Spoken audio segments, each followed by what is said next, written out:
문재인 정부가 끝나고 마지막까지 남아있던 기관장이 전현희 전 국민권익위원회 위원장이죠. 당시 전현희 전 위원장을 내쫓기 위해서 온갖 박해가 이루어졌습니다. 사실 마지막까지 버텼던 데는 이제 방통위가 또 최근에 있었었는데, 방통위 전에 이 권익위원회에 대한 이 협박, 박해 뭐 이런 건 정말 말도 못하게 이루어진 것 같더라고요. 자, 그런데 여기에 대해서 효과적으로 싸운 사람이 도대체 누구냐? 저는 방통위원장하고 이 전현희 국민권익위원회 위원장하고 두 분을 항상 비교를 해왔는데, 여러분들도 충분히 공감하고 이해할 것이라고 생각이 듭니다. 잘못된 표적감사다 그러면서 기회가 될 때마다 본인의 입장을 충분히 얘기를 하고 사람들에게 인식을 시켜줬고 뭐가 문제인지 정확하게 얘기를 해준 그런 분이죠. 외로운 싸움을 벌였다라는 사실 평가가 있습니다만 이제 제가 보기에는 외롭지 않습니다. 천군만마들이 다 뒤에 있기 때문인데요. 오늘 자리에 모셔서 이분이 어제 또 공수처를 향해서 공수처가 아니죠. 이 감사원 향해서 한 방 빵 날렸는데 어떤 식으로 날렸는지 한번 들어보고 향후 입장이나 상황도 한번 알아보도록 하겠습니다. 자, 어서 오십시오. 안녕하세요. 네, 우리 전현희 전 국민권익위원장 모셨는데요. 더 말리신 것 같아요. 좀 심리적으로 좀 힘드신 건가요? 아니면 좀 빼셨나요, 일부러? 후유증인 것 같습니다. 아, 후유증이구나. 네, 좀 몸이 조금 안 좋습니다. 그래요? 어떡하나. 자, 여러분들께서 좀 힘을 내시라고 응원해 주셔야 될 것 같습니다. 자, 어제 김승호 인사혁신처장 그리고 최재해 감사원장, 유병호 감사원 사무총장 등등등을 공수처에 추가 고발하셨습니다. 네. 제가 지금 그 고발장을 봤는데요. 예, 지금 화면에 보일지 모르겠습니다. 여기 보게 되면 고발인은 전현희로 되어 있고요. 피고발인이 유병호, 최재해, 김승호, 최다랑, 김숙동, 김현철, 최정윤, 구민 이렇게 돼 있고요. 기타 성명불상 관련자들까지 쭈르르 지금 되어 있어요. 그리고 고발 죄명이 직권남용죄, 모해증거인멸죄, 모해증거 위변조죄, 직무유기죄, 공직자 이해충돌 방지법 위반죄, 공무집행 방해죄, 무고, 명예훼손 감사원법 위반 강요죄, 허위공문서 작성죄 등 엄청나게 어마무시한데, 자, 무슨 내용으로 고발을 다시 추가하셨는지 좀 들어보겠습니다. 네, 어제 공수처에 제가 직접 가서 고발을 했는데 아마 네. 감사원에 저에 대한 표적 감사에 대해서 네 번째로 고발을 한 것 같습니다. 네. 근데 어제 한 고발 내용은 그동안 이제 감사원이 저를 표적 감사를 하면서 감사 자체 개시나 진행 과정에서도 많은 불법을 저질렀고 이 부분에 대해서는 충분히 공수처 고발을 했고 현재 그 내용이 이제 중점적으로 공수처에서 수사를 하고 있습니다. 그리고 또 감사 결과를 종료하면서 감사 결과 보고서를 공개하는 과정에서 감사위원 주심위원을 패싱하고 거기에서 절차적인 많은 위법을 저질렀는데 그래서 조작 감사를 하고 또 감사 결과 보고서도 조작을 하는 그런 이제 그 감사원의 불법 행위들의 공수처 고발을 했는데 어제 한 것은 또 최근에 감사원장이 그 감사 결과 보고서를 공개하는 과정에서 네네. 감사위원, 주심위원이 이제 많은 이의를 제기를 했잖아요. 조은석 말하는 건가요? 예. 그랬더니 감사원장이 또 조은석 감사위원이랑 그 기존에 자신들이 공수처에 고발되어 있는 그 범죄 혐의들을 뒤집는 내부 감찰을 한 겁니다. 그리고 주심감사위원을 또 수사 요청을 하고 네. 주심에서 배제하고 또 그걸 근거로 저에 대한 또 제가 모든 혐의의 무혐의 결정을 받았는데 그걸 다시 뒤집는 직권 재심의를 하겠다는 거예요. 그러니까 시작부터 불법으로 점철돼서 마지막까지 자신들의 범죄 행위를 셀프 감찰을 통해서 우리는 잘못이 없다. 절차적으로 문제가 없다라고 셀프 변명을 하는 그런 감찰 결과를 내고 또 그걸 이제 언론에 보도하고 그래서 이 부분이 직권남용 그리고 방금 말씀하신 그런 여러 가지 제명에 네. 해당되고 그 관련자들 모두를 어제 공수처 고발 조치를 했습니다. 여기 보니까 이미화님 전현희 굳세어라 경제에서 60대가 응원합니다 이렇게 하셨고 강인희님 전현희 투사님 응원합니다 화이팅입니다. FP님 전현희 위원장님 힘내세요 당당하게 맞서는 그런 모습이 너무너무 멋있습니다. 이런 얘기. 대한민국 미래에 희망을 줍니다. 이런 얘기도 나왔고요. 오, 대단하신데, 지금 얘기가 그러니까 전현희 전 위원장 감사 보고서의 언론 보도 과정에 대해서 감찰을 진행을 해봤더니 문제가 있다라 그러면서 또 조은석 의원을 또 비위 혐의로 같이 수사 의뢰하고 뭐 이런 등등등등이 이제 있었기 때문에 다시 또 추가로 네. 하셨다는 얘기입니다. 그게 쉽게 말하면 네. 그 혐의들이 다 공수처 고발돼서 그걸 수사를 받고 있는 피의자들이거든요. 그렇죠. 감사원장과 유병호 사무총장이. 네. 근데 자기들이 헌법기관인 감사원 조직을 이용해서 자기들이 셀프 감찰을 하고 우리가 잘못 없습니다. 네. 감사위원이 잘못했습니다. 이렇게 결론을 낸 거예요. 그러니까 뭐 그는 사실 뭐 범죄 피의자가 나 아무런 잘못 없습니다. 네. 하는 거 똑같아서 아무런 법적 의미가 없는데 문제는 그 과정에서 국가 권력을 이용하고 헌법기관을 자신들의 그런 죄가 없다는 걸 주장하는 근거로 그런 걸 사용을 이용한 했기 거죠. 때문에 네. 그게 직권남용이나 이해충돌방지법 위반이나 이런 새로운 범죄를 또 만들었다는 거죠. 그렇군요.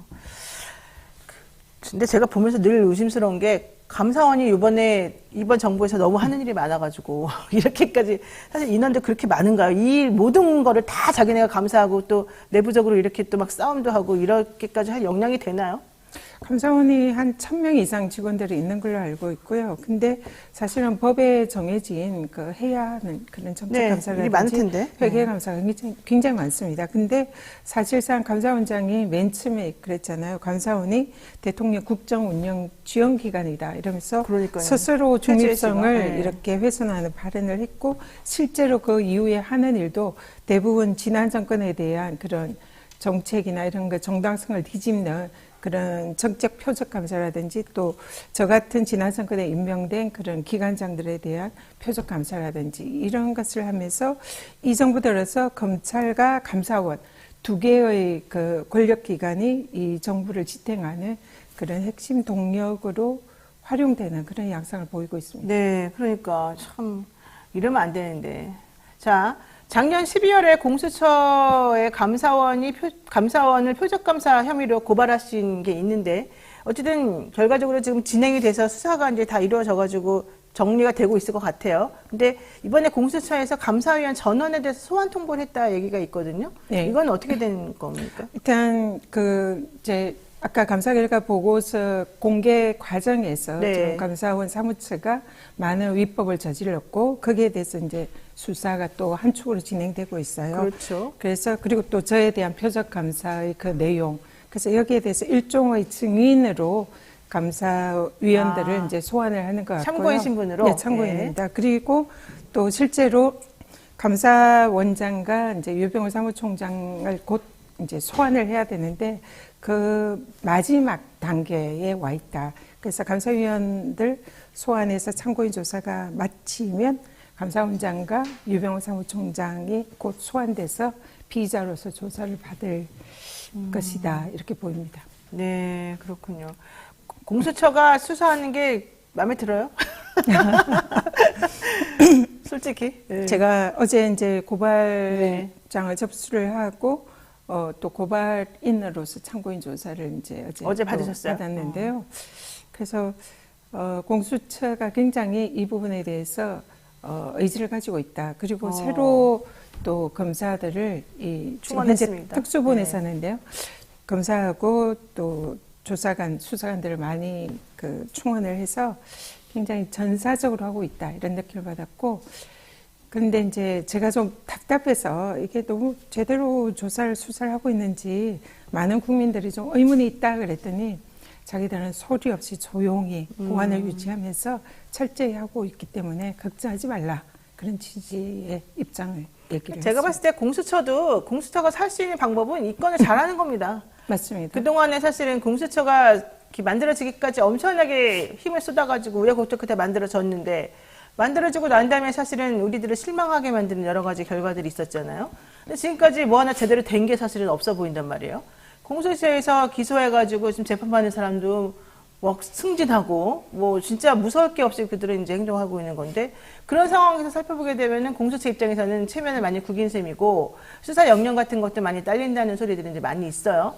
이런 상황에서 이게 끝까지 그런 식으로 계속해서 가게 되면 공수처가 왜 있냐 이런 얘기 나오는데 오히려 공수처 입장에서는 이제 전현희 전 위원장 같은 분이 있는 이 사건을 제대로 수사를 함으로 인해서 정의도 수호하고 본인들의 역할이 또 어떤 것인지 국민들에게 정확히 알리는 그런 계기가 되는 거기 때문에 제가 봤을 때는 우리가 말 안 해도 열심히 아마 내부적으로는 하고 있지 않을까 생각이 들어요. 네, 이번 사건이 공수처의 존재 의미를 이렇게 입증하는 굉장히 중요한 사건이다 이렇게 보고 네. 열심히 하는 것 같습니다. 일단 기대를 가지고 지켜봐야 될 것 같습니다. 그렇습니다. 그런데 이 상황에서 살기 좋은 내 나라님께서 전현희님께 국보급밥 선물 드리고 싶습니다. 드시고 힘내세요.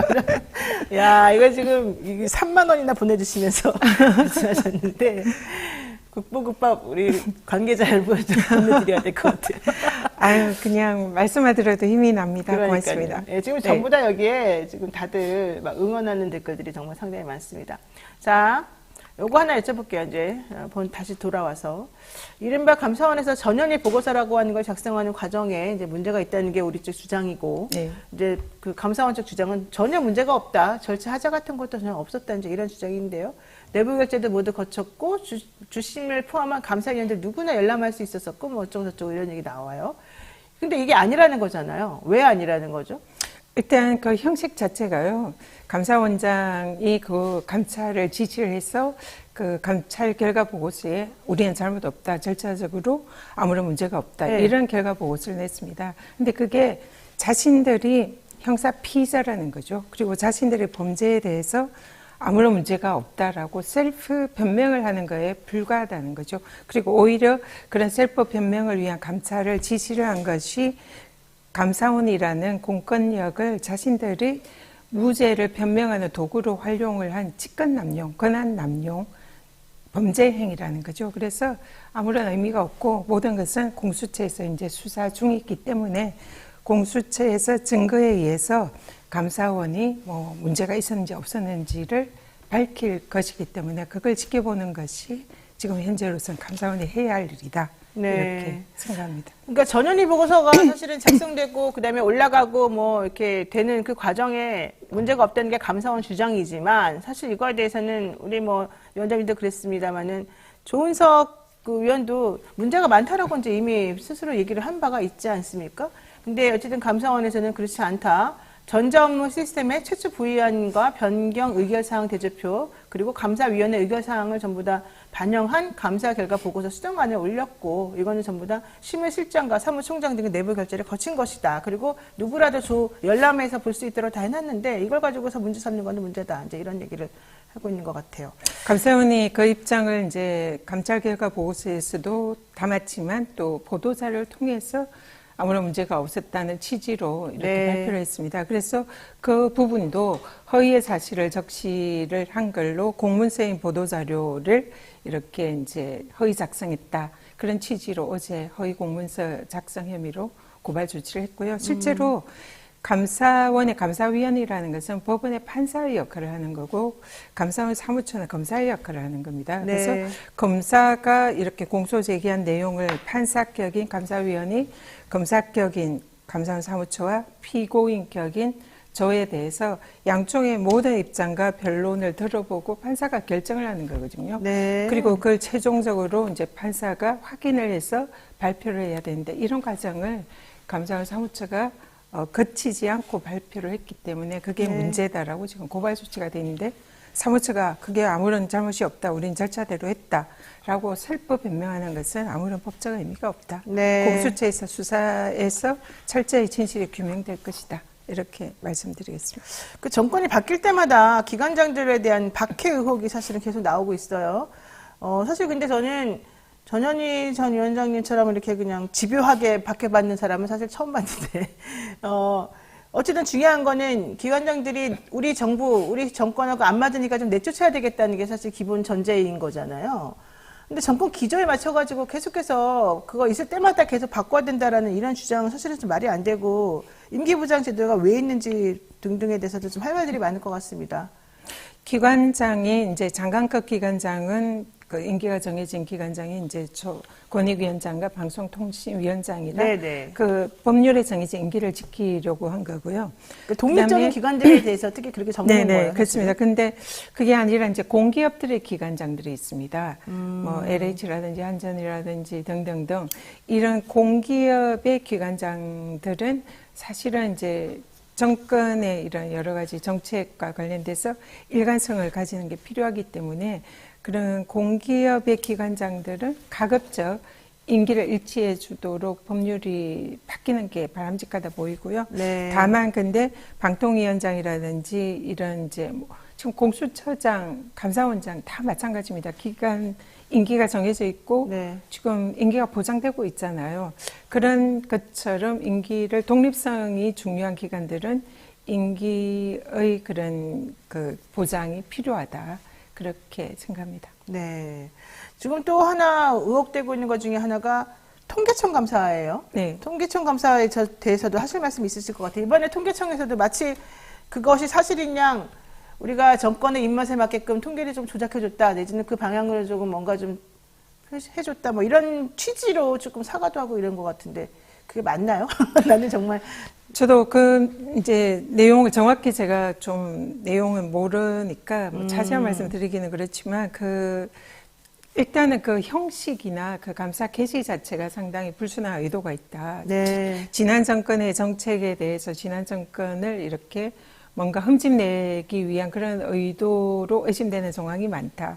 그리고 무엇보다 제가 지적을 하고 싶은 것은 통계청 감사와 관련해 가지고 한 22명의 지난 정부 인사들을 그 수사 요청 조치를 감사원이 했다고 합니다. 수사. 네, 근데 이게 이제 감사원법 위반 소지가 매우 높고요. 왜냐하면은 수사 요청이라는 거는 감사원법에 굉장히 예외적으로 할 수 있는 거거든요. 그렇죠. 원칙적으로 감사위원회의 의결을 거쳐서 그 내용에 모두 감사위원들이 이제 문제가 없다라고 저 사건처럼 이제 최종 결론을 내려야 되는데 지금 통계청 감사는 저의 감사와 마찬가지로 감사위원회에서 만약 최종 결정에 아무런 문제가 없다 이런 결론이 내려질 가능성도 있는 거거든요. 네, 그렇죠. 그럼 그 내용을 보고 뭐 고발 조치나 아니면 이제 종결 조치 이렇게 해야 되는데 감사위원회 의결을 거치지 않고 내용이 확정되지도 않는데 중간에 수사 요청을 했거든요. 네. 근데 그거는 일종의 감사위원회 의결을 꼼수로 탈법적으로 회피를 한 그런 걸로 볼 수가 있고요. 감사원법에 보면은 수사 요청하기 위해서는 증거인멸 우려, 도주 우려, 그다음에 뭐 당사자 본인 진술이나 범죄 혐의가 어느 정도 확인이 돼야 수사 요청할 수 있다고 네. 규정이 있어요. 근데 이런 부분을 무시하고 수사 요청을 한 거라 22명의 지난 정부 인사를 수사 요청한 거는 이 또한 감사원법 위반 직권 남용 소지가 매우 높고 제 사건과 매우 유사한 수사 요청 부분에 한해서는 그런 게 있습니다. 그래서 이 부분도 공수처에서 아마 수사를 해야 될 걸로 보입니다. 네, 그렇군요. 오히려 감사원을. 오히려. 네. 그러니까 지금 왜 갑자기 또 전현희 위원장 얘기가 또 나오고 통계청 감사 얘기 나오고 왜 이러느냐? 이게 지금 정부 대전청사에서 국회 기획재정위원회 국정감사가 어제 있었기 때문에 이제 우리가 이제 이 건 관련해 가지고 얘기가 나오니까 사실 이 부분을 또 이제 얘기를 안 할 수가 없는 상황이 되었기 때문에 오늘 감사원 국정감사를 합니다. 그래서 이 이슈가 오늘은 감사원의 국정감사가 있군요. 법사위에서 있습니다. 그래서 이 이슈가 오늘 하루 종일 국회를 달굴 거다. 그럴 것 봅니다. 같네요, 진짜로. 네. 지금 통계청 어제 있었던 그 감사원 감사 관련해서도 지금 정권을 겨냥해서 정치적 개입이 있다라는 식으로 지금 얘기가 계속 되고 있습니다. 근데 실질적으로 정말로 저는 궁금한 게 좀 이념 전쟁 이런 거 다 떠나가지고 감사원이라든가 이런 것은 좀 정말 중립적으로 우리나라의 재정이나 이런 것들이 잘 이루어지는지를 확인하는 그런 기관이 있기 때문에 뭐 개개인이 이렇게 사적으로 이용해가지고 정권 유지에 뭐 수단으로 쓰이고 그러면 안 되는 거잖아요.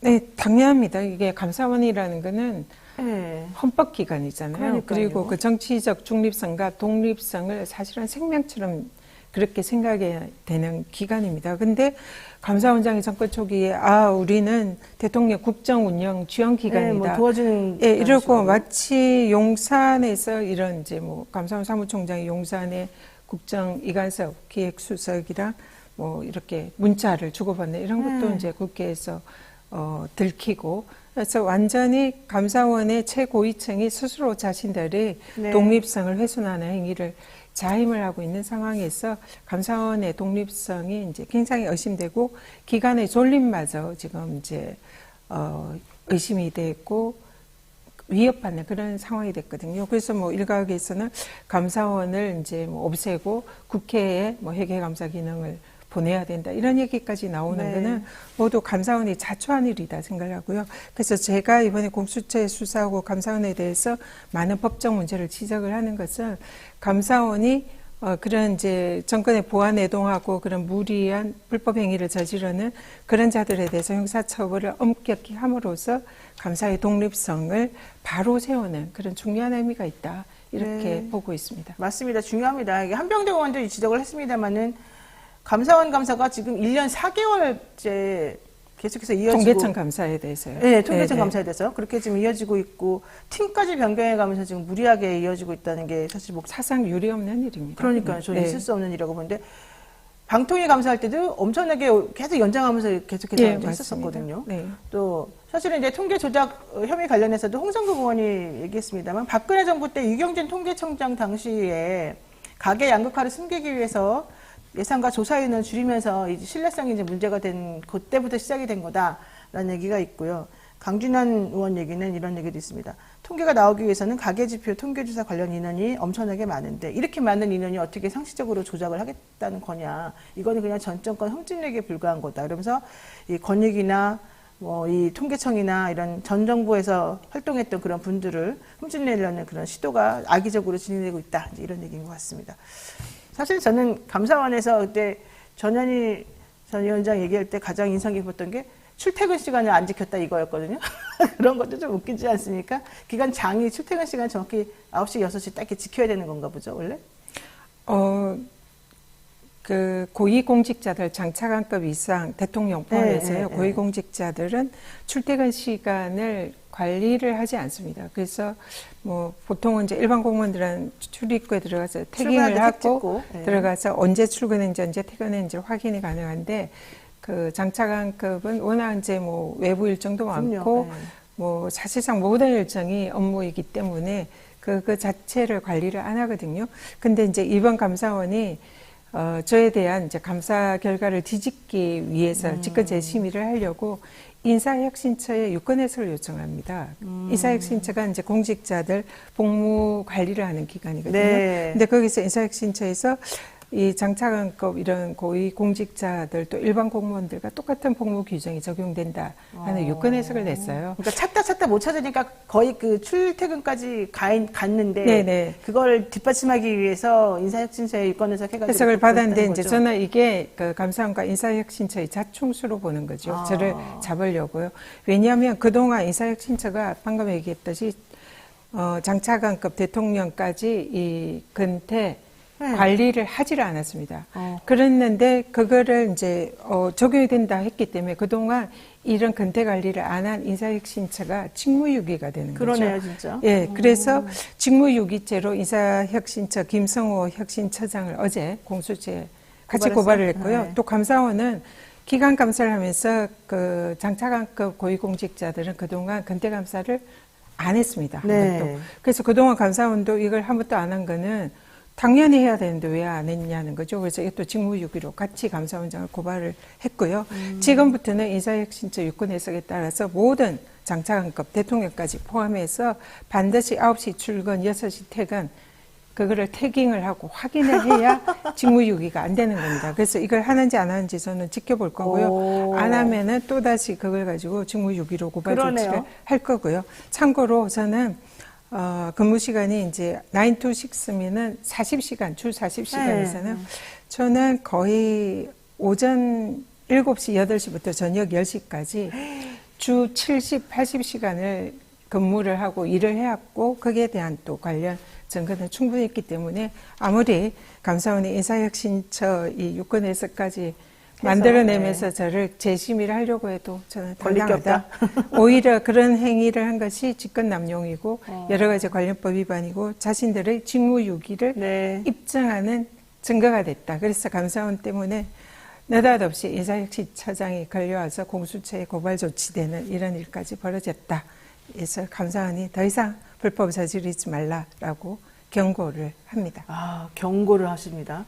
근데 제가 봤을 때 이거는 대통령이 화가 날 것 같아요. 9시부터 6시까지 대통령도 이 출퇴근에 딱 지켜야 되는 게 돼버린 거예요. 인사혁신처 기준에 따르면 이 장차관급 이상, 현재는 이제 근대 관리를 하지 않는 이런 장차관급 대통령, 보안, 용산의 뭐 술석들 다 이제 이 근대 관리 대상이 돼야 되는 거거든요. 네. 대통령은 언론 등에서 상습 지각 의혹들이 많이 제기가 되고 있잖아요.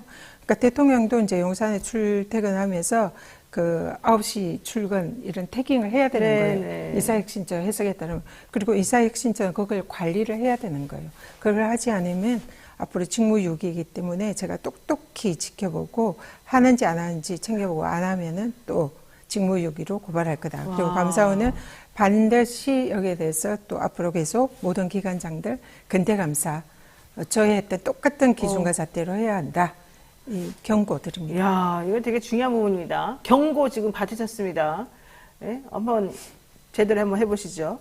자, 결국 중요한 건 이거네요. 감사원의 독립성 이런 거거든요. 지금 현재 감찰권을 무소불위로 휘두르고 있는 감사원.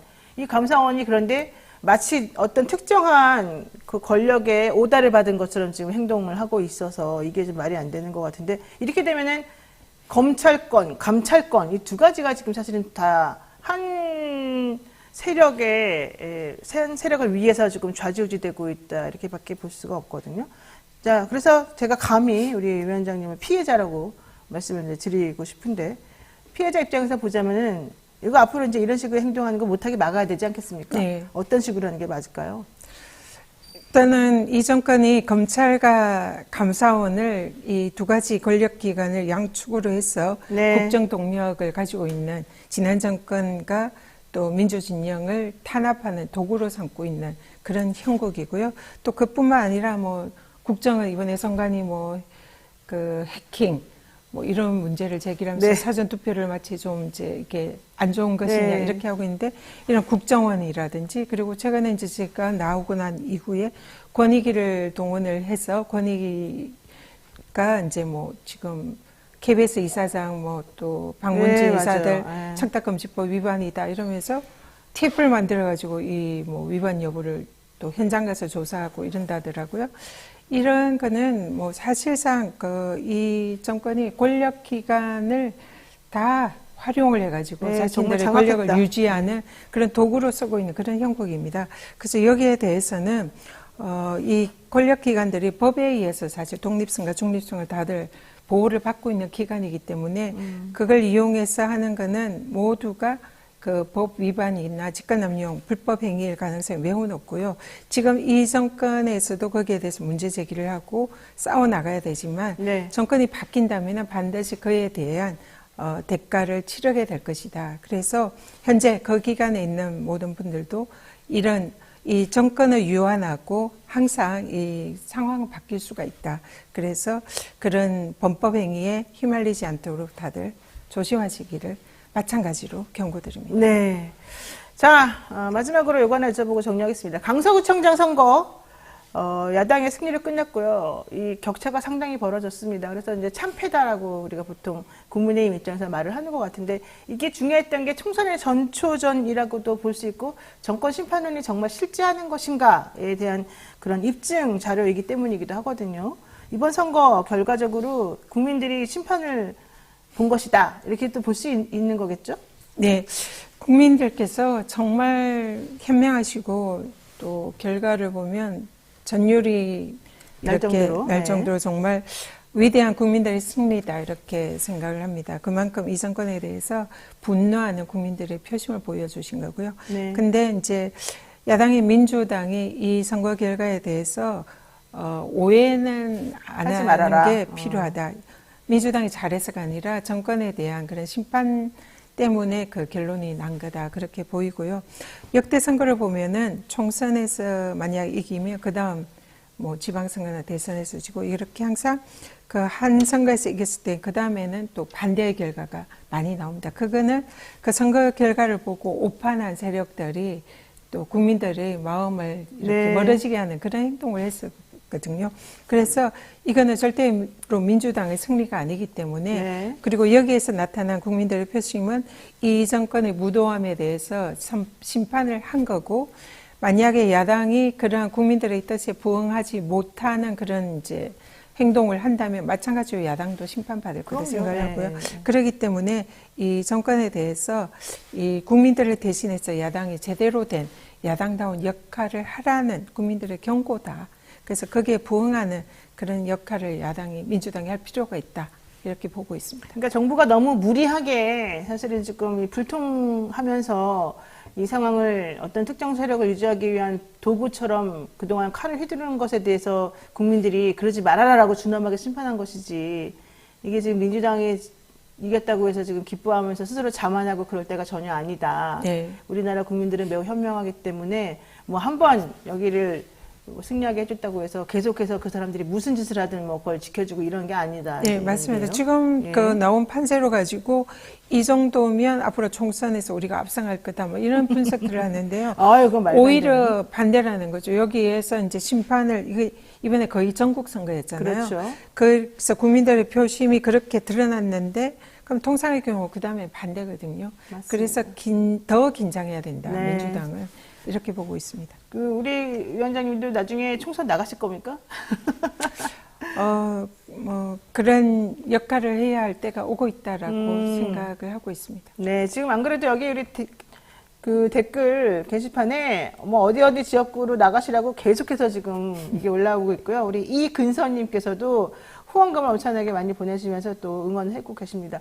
이근선님은 우리 의뢰인 성함하고 똑같은데 우리 의뢰인 아니까 자, 어쨌든 앞으로도 계속해서 활약 부탁드리고요. 공수처가 제대로 된 수사해서 좀 이 감사원이든 뭐 어디든 간에 특정 세력을 위해서 줏대 없이 독립성 없이 스스로 이렇게 망가지는 모습을 좀 안 보여줬으면 좋겠다, 이런 생각을 좀 하고 있습니다. 네, 오늘 말씀 여기까지 드리겠습니다. 고맙습니다. 고맙습니다. 네, 한반도 안보 상황 너무 저는 사실 요즘 제일 불안하고 부담스럽습니다. 솔직히 말해가지고. 지금 세계 곳곳에서 막 여기저기서 전쟁이 나고 있고 그 전쟁을 부추기고 있어요. 이 세력들이. 그것도 매우 지금 불안한 상황인데 우리 대통령까지 거기에 지금 부안하려고 하면 안 되겠죠. 우리 국민들은 안보가 생명입니다. 자, 안보 전문가 대한민국에서 최고입니다. 매주 금요일 이분과 함께 짚어보는 그런 상황인데요. 금요시사계의 강철 이빨이죠. 김종대 전 의원 만나겠습니다. 어서 오십시오. 안녕하십니까? 네. 저는 김종대 의원님을 사실 잘 안 보는 게, 자주 안 보는 게 좋은데 그래야지 우리나라가 좀 안전하고 평화롭다 이런 얘기 딱 느낌이 들거든요. 근데 아니네요. 계속해서 무슨 이슈가 있는 글쎄, 제가 좋은 일로 방송 나올 일은 별로 없거든요. 네. 김종대를 굶어 죽이는 게 좋은 세상이죠. 그러니까. 예. 또 굶어 죽기는 할 수 없으니까 제가 어떻게 한번 글쎄 해보겠습니다. 말입니다. 자, 이번에 이제 이슈 좀 중심으로 살펴보도록 하겠습니다. 강서구청장 보궐선거 여당의 참패를 막을 내렸는데, 그러면은 보통 이런 경우라고 하면 정당에서는 좀 책임을 져야 되지 않습니까? 네. 김기현 대표 같은 경우는 책임을 져야 될 것 같고, 또 윤석열 대통령도 모든 선거는 다 나를 통해서 뭐 만들어지는 거다, 내가 치르는 거다, 이런 얘기 했기 때문에 좀 책임을 지셔야 될 것 같은데, 좀 분위기 보니까 슬슬 아닌 것 아니, 같아요. 벌써 꼬리 자르게 해가지고 맞아요. 별 의미 없는 선거라고 벌써 뭐 네. 온통 그렇게 나오고 있기 때문에 아니, 책임 같은 얘기를 해야 뭐 좀 이게 뭐 그 다음에 변화가 있겠구나 그러는데 미동도 없어요. 미동도 전혀 없습니다. 그리고 그럴 사람들이 아니에요. 그 사람들이 네네. 전혀 그럴 사람들이 아니에요. 아니 근데 그렇게 손바닥 뒤집듯이 그 전에는 되게 중요한 선거다. 뭐 우리는 한 라인이 있기 때문에 괜찮을 거다. 이건 내가 하는 선거다. 이렇게 놓고도 딱 결과가 안 좋게 나오니까 갑자기 안면 못쓰는 거예요? 그게 좀 돼요? 나 그게 된다는 게 이상한데? 그러니까 이제 그 세상을 어떤 그 공적으로 보는 게 아니라 이게 퍼블릭 서번트. 네네. 일종의 어떤 자기가 공공관리자라는 의식이 있다면은 네. 이럴 때 자세가 낮아지고 자기 성찰이 들어가겠죠. 그래야 되죠. 그리고. 근데 이분들은 그렇게 세상을 보지 않아요. 그렇게 어떤 공적으로 보는 것이 아니라 모든 이익을 자기의 어떤 사유화된 어떤 이익으로 계산을 한단 말이에요. 그렇게 되니까 어떤 이 사람들은 세상을 퍼블릭하게 보는 게 아니라 프라이빗하게 본단 말이에요. 그러니까 프라이빗 인터레스트에 관심이 있군요. 네. 그렇죠. 그러니까 공적인 이익에 자신을 맞춰서 스스로 그 속에서 존재를 감을 우위를 갖는 찾아야 되는데. 예, 이런 것들이 이제 공직의 자세라고 할 수 있는데 공직의 자세가 아니라 그 어떤 그 정파와 어떤 파당의 지도자로서 이 사람들은 자기 이익을 계산한단 말이죠. 그렇죠. 예, 그런 차이라고 보시면 되겠어요. 그러니까 너무 말 어렵게 했나? 아니. 다 알아들었는데, 우리랑 다르다. 그들은 우리랑 다르다. 이거 같아요. 아니, 그렇죠. 예. 자, 이런 가운데, 김행 후보자 결국 자진 사퇴했습니다. 이게 아무래도 끝까지 버티고 있으면은 더 문제가 생기겠다. 이렇게 판단한 것 같거든요. 네. 김행 후보자 자진 사퇴는 어떻게 평가하시겠습니까? 참 드라마틱한 엑시트다.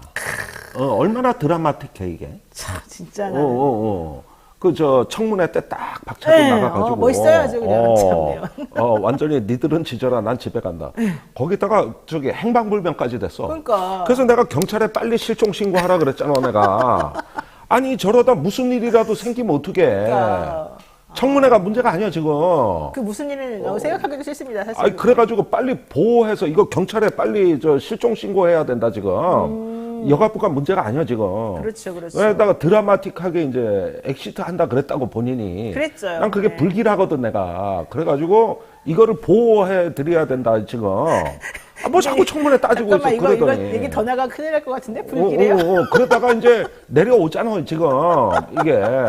내려와요? 그나마 이게 해피엔딩이라는 거야 내 얘기는. 맞아요. 그게 바로 이게 해피엔딩이라는 이게 그나마 거야. 수습한 거야. 본인한테도 얼마나 명예롭고 좋아. 오히려. 그리고 이제 지금 가을 아니야 계절이요. 윤동주 시인이 생각나는 계절 아니요? 윤동주? 뭐가 생각나요? 하늘로 우러러 한 점 부끄러워. 그걸 내려놓는 변으로 썼잖아. 그게. 그러니까 제가 웃기는 게 정말 부끄러움이 없을까요? 아니 그러니까 이제 부끄러움이 없다던데? 제가 어제 가을 공원에서 네. 오랜만에 시간적 여유가 있어 벤치에 누워봤어. 제가 노숙자 분위기가 계절이 지나가는 길목에 이게 이제 윤동주 씨에 나오는 표현 아니에요? 그렇죠. 그래서 이제 거기에 젖어서 살며시 눈을 감았는데 네, 살며시. 낙엽 하나가 떨어져 내 얼굴 위에 살포시 앉는 거야. 이건 뭐냐 하면은 이 가을이 나한테 말을 걸고 있구나. 무언가 속삭이고 있구나. 네. 그럴 때 이제 분뜩 눈을 뜨니까 네. 김행 후보자의 사퇴의 변이 하늘을 우러러 한 점 부끄러움 없다고 써 있는겨 이게. 야, 세상에. 그래가지고 내가 이게 이 계절이 지나가는 길목에 우리 여러 사람 가을 타는구나 지금. 이렇게 되는 해피엔딩이다. 네. 제가 그 얘기를 하는 거예요 나는. 그래도 마음이 조금 놓이셨겠네. 네. 더 극단적으로 안 가고 이렇게 그러니까. 마무리돼서 다행이다. 네. 근데 보니까 문학 청년이시네요. 뭐 살포시? 눈에 사르르 감고 어떻게 그런 표현을 쓸 수 있죠? 이 얼굴에?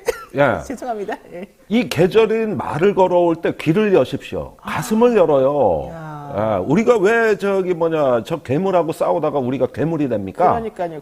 우린 괴물이 아니에요. 아니 계절이 말을 걸어온대요. 세상에. 나는 우리 의원님하고 안지 좀 됐지만 이런 표현을 내가 처음 들어봤어요. 저 원래 그래요. 알겠습니다. 계절이 말을 걸면 대답합니까? 그렇죠. 그 속삭이는 소리를. 속삭이는 소리. 자, 남자들이 계절 탄다 그러더니 정말 타는 것 같은데 다시 본론으로 돌아오겠습니다. 네. 저는 근데 이제 김해 후보자가 자진 사퇴함으로 인해서 대통령실에서는 조금 한시름 나왔겠지만 김해 후보자의 고난은 앞으로 이제 계속될 것이다. 이런 생각 안 할 수가 없고요.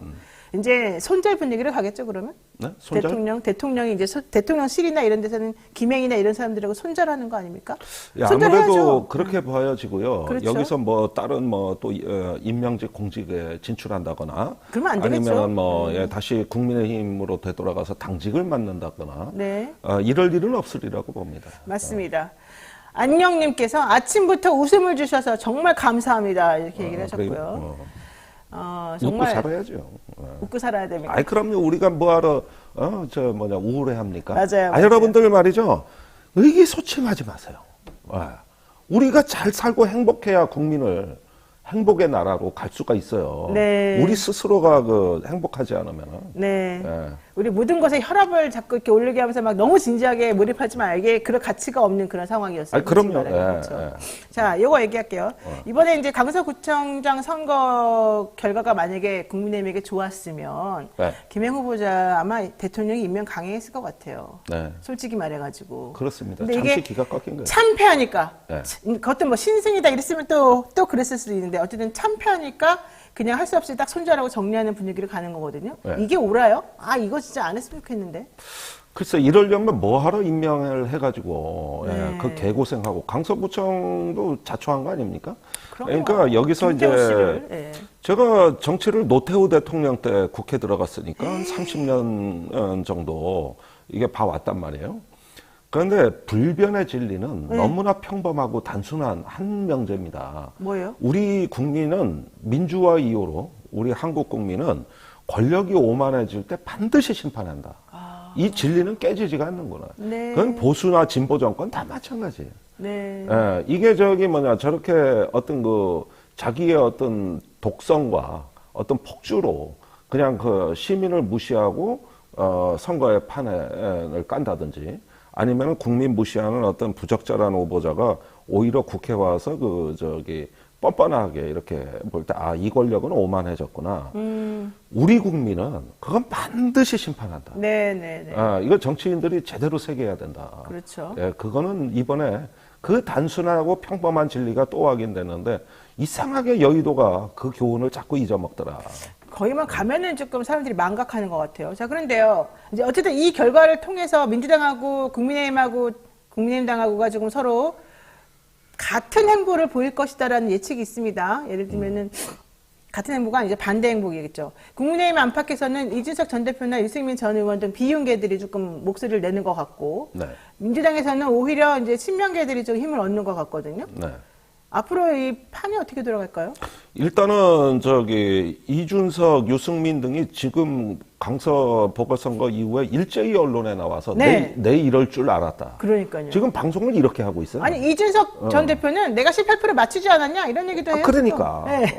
그러니까 신기가 있네, 진짜. 내 말이 뭐가 틀렸냐. 그리고 이준석 없이 선거 치르니까 어떻구나. 일말꿀이다. 그러니까 이 정부의 아주 염장을 지르는 말은 골라서 하고 있거든. 그렇죠. 유승민 의원도 그러고 네. 바로 나오고 지금 인터넷 봐요. 그 유튜브 조회수 빡빡 올라가고 있어요. 그래요, 맞아요. 그래가지고 야당보다 더 시원하게 지금 까고 있어요. 정권을 조지는 게 그 사람들이에요. 네네. 아니 어떻게 같이 갑니까?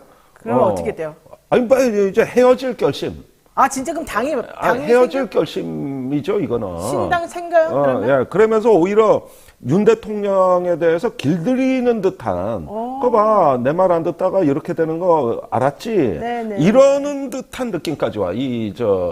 국민의힘의 비주류의 그 발언들이. 그들은 이제 힘을 얻은 거지. 그러니까, 그러니까 이렇게 보면은 뭐 같이 간다, 에이 무슨 그 되지도 않는 말을 합니까 그래. 그 짝은 포용할 기회를 이미 잃었다. 그 시간을 이미 놓쳤다. 반면에 민주당이나 야당 쪽은 네. 저번에 가장 큰 분기점은 이영군 대법원장 후보자 임명 동의 부결이에요. 네네. 이게 결정타예요. 그게 오랜만에 이제 야권 전체가 네. 하나의 단일 대우를 형성했거든요. 이균용 대법원장 그 부결할 때. 예. 그렇습니다. 그래서 이게 뭐 친명이다 비명이다라는 구분보다는 이게 어떤 야권 전체가 오랜만에 활력을 띠면서 하나의 목소리로 단일 대우를 형성한 내가 이거 얼마 만에 보는 건지. 그러네 진짜. 근자에 이런 걸 본 적이 없거든요. 네. 예, 그래서 거기에 뒤이어서 더 중요한 언론에 많이 안 나갔지만은 최수근 상병 특검에 대한 패스트트랙 지정 네. 여기까지 일사천리로 그날 이루어진 거예요. 네. 이 흐름, 하루에 이루어진 시퀀스, 네. 요 흐름은 오랜만에 야권이 조금 시원했어요, 솔직히 말해서. 그러니까 목표가 선명해졌고 네. 그러다 보니까 차이를 극복하고 이러면서 하나의 정치의 판을 짜나가는 네. 오랜만에 상승세입니다. 그 전까지 보십시오. 지난 1년 동안 그러네요. 이재명 대표가 뭔 말을 해도 네. 무슨 하나도 안 정책을 먹혔지. 발표해. 오늘 서민 대책 발표하겠습니다. 오늘 뭐 재정 대책 발표하겠습니다. 그럼 다 듣고 있다 기자들이. 그런데 백현동은요? 대정동은요? 그러니까 항상 내가 이렇게 보면은 자기 언어 구사가 안 됐던 분이요. 이재명 대표가. 그랬는데 뭔 말을 해도 그러고 뭘 먹히고. 해도 방탄용이고 네. 뭘 해도 그냥 이렇게 식으로. 되니까 네. 사실 내가 대표라면은 난 진즉 사퇴했어요. 그 정도로 옷소리가 안 섰어. 그랬는데 최근에 구속영장 기각되면서 강서구청장 보궐선거까지 나오는 네. 요 1년에서 이재명 대표가 내놓는 메시지들이 그 전하고 좀 달라. 힘이 실렸어요. 네. 힘이 실린 데다가 네. 내가 이거 너무 빨아주는 거 아닌가 싶은데 내가 마하트마 간디가 간디까지 나와요. 영국의 압제대응한 소금 행진이라는 거래. 소금에 과도한 세금을 걷어 인도인들이 소금을 못 먹게 생겼으니까 네. 그걸 세금을 거부하면서 바닷가로 행진해서 거기서 소금을 직접 만들어. 여기에서 이제 간디가 이겨. 그래가지고 영국 정부가 그 세금을 철회하고 소금을 보급하기 시작할 때 네네. 그때 간디가 그 죽음을 넘어 사선을 넘어 그러면서 이제 그 승리자로서 했던 연설이 있는데 네. 그 서울구치소에서 나올 때 이재명 대표의 메시지 이 말이요. 적대와 원한을 넘어서 국민을 위한 민생으로 경쟁하자. 이 메시지가 그 평화주의자의 메시지거든요. 네. 그러니까 간디와 똑같은 거예요. 그런데 그 평화주의는 승리한 평화주의의 그 메시지인데 그렇죠. 내가 거기서 유사성을 좀 느꼈어요. 그래서 이제 저 언어 구사가 되는구나. 네네. 자기의 언어가 나오기 시작하는 거거든요. 이게 대표 취임하고 처음이라니까. 그러면서 야권이 자기의 목소리를 되찾기 시작하는. 네. 그러다 보니까 야권 전체도 또 이게 하나의 대우로 뭉치기가 좋잖아요. 그래서 단일 대우로 지금 움직이고 우리가 있어요. 차이를 넘어서서 그동안의 감정적 앙금을 넘어서서 이제서야 야권이 자기의 목소리로 말을 하는구나. 그렇죠. 나는 그 느낌이 들고 이게 바로 상승세다. 어허. 이게 바로 정치의 효능감이 오랜만에 나온 거다. 그러니까요. 그동안에 그래서 대법원장은 효능감이 모가지 딱 잘라버리잖아. 네, 맞아요. 이런 게 그 실력과 이 자존감을 보여줬다는 데에 대해서 야권의 지금 공기가 괜찮더라고. 그렇죠. 아니 좋아요 지금. 그리고 예. 좋을 수밖에 없는 게 그동안 너무 힘들었거든. 근데 이제는 좀 그런 거 하지 말고 나를 중심으로 쫙 모여라. 네. 이제 이 분위기가 형성이 되고 사람들이 전부 다 이제 믿습니다. 이렇게 가는 것 같아요. 그러니까 여기 단식은 성공한 기획으로 지금 와서 평가가 그렇죠. 되는데 다시 평가할 여기서 수 민주당이 이제 유념해야 될 사항은 뭐냐면은 또 안에서 정파 논리의 정치에 연장전할 겁니까? 그러면 안 되지. 지금 민주당은 진보, 개혁, 미래로 가는 세력의 하나의 거버넌스를 구성해야 되는 책임이 있는 맏형이에요. 그렇죠. 그런데 당 내에서조차 또 정파의 어떤 분열적 프레임에다가 네. 이제 어떤 시민사회와 야당들에 대해 가지고 네네. 정말 아직도 옛날에 친문 따지듯이 그렇게 또 정파 정치 또 하실 겁니까? 그래서 문재인 5년간 헌법 개정도 못했고 선거법 개정도 못했고 네. 노란봉투법도 못 만들었고 방송법 개정도 못했고 네. 그 정치 또 하실 겁니까? 앞으로? 이제는 개혁의 맏형으로 맨 앞줄에 서셔라. 네. 지난 촛불 집회 때도 맨 뒷줄에 서 계셨었다. 그러나 과실은 다 따먹은 거 아니에요. 알겠습니다. 그리고 윤석열한테 정권 내주고 이 정치 또 하실 겁니까? 자, 이 정치? 민주당 관계자 여러분들 지금 김종대 전 의원이 아주 피를 토하면서 지금 말씀하시고 계십니다. 예. 네, 잘 새겨 들으시기 바라고 요 얘기 한번 해보겠습니다. 신원식 네. 장관 발언 중에 이런 게 어저께 이게 있었어요. 저는 깜짝 놀랐어요. 그 사람 발언에 놀랄 일도 이제 별로 아니 놀랐어요. 국방부 장관이 돼가지고 하는 말이 수시간 내에 북장사정포 괴멸시키겠다, 화력전 수행 체계를 재검토하겠다 이런 말을 합니다. 이거 뭐 전쟁하자는 겁니까? 아니 그거는 이제 94년 서울 불바다 소동 이후로 네. 우리 군이 늘상 해왔던 얘기예요. 그래요? 늘상. 네. 수도권 최대 위협이 장사정포인데 이게 뭐냐면 이번에 하마스가 로켓을 한 5,000발 정도 발사했어요. 5,000발 쐈다고 그러더라고요. 근데 북한은 한 시간에 17,000발을 발사할 수 있습니다. 그렇게 서울 상공에만. 그래서 그 장사정포 위치를 찾아내 가지고 네. 2탄, 3탄을 발사 못하게 제압해버리는 걸 대화력전이라 그래. 화력전. 예, 그거를 이번에 하마스 로켓포를 보면서 한 말인데 이것까지는 늘상 해왔던 말이다. 네네네. 예, 그래서 이것까지는 했는데 다른 심각한 말이 있는 거죠. 뭐요? 남북 군사 합의서 무력합니다. 그러니까 그건 위장 평화라 그러고. 아니 그런데 이건 약간 설명을 드려야 되는 네. 게 남북 군사 합의서에 대해 사람들이 정말 어떻게 이해를 하는지. 자, 2차 세계대전 이후로 전 세계에 21건의 평화협정이 있었는데 그 중에 19건이 다시 대규모 전쟁은 재발이 돼가지고 무력화됐어요. 네. 한반도 정전협정은 지난 80년간 전 세계 유례가 없을 정도로 성공한 장기적으로 그 대규모 전쟁을 막아낸 성공한 규범이라고. 그렇죠. 근데 그 성공 요인이 뭐냐? 이 한반도 정전협정의 탁월한 점이 뭐냐? 바로 DMZ 비무장지대라는 완충구역을 만들고 이걸 성공한 거예요. 네. 근데 남북 군사합의서는 네. 그 정전협정의 탁월한 점, 이 완충구역을 더 넓히는 그런 역할을 합의서란 말이에요. 예. 그러니까 비행금지구역, 훈련금지구역, 예. 이런 것들을 설정해 놓으니까 어떻게 돼요?